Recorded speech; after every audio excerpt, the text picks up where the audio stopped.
Well, new at 6, the plan to phase out thousands of vacation rentals on Maui may have several more hurdles to cross. Council members held another meeting today to talk about allowing most of them to operate under the new hotel zoning. Our Chelsea Davis explains.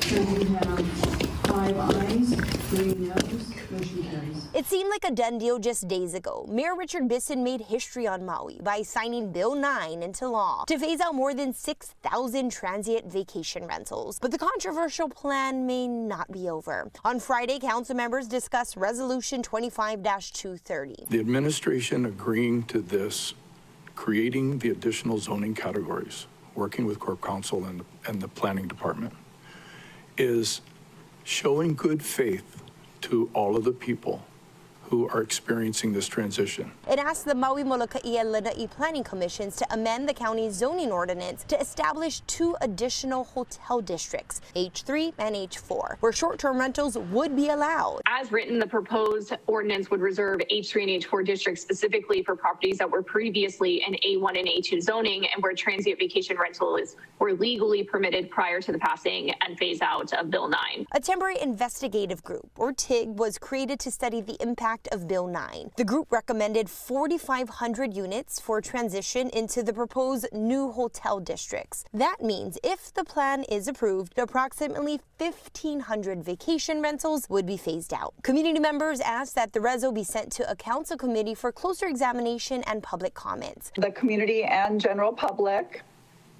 were not involved in the TIG discussions and should be afforded an opportunity to provide suggestions to the council and have the council deliberate and provide a complete bill for the planning commissions to evaluate. 4 of the 9 council members were part of the TIG. They had 7 meetings without public input. The public should feel disenfranchised. I feel disenfranchised when I'm saying that I didn't have the opportunity to have 7 meetings on this.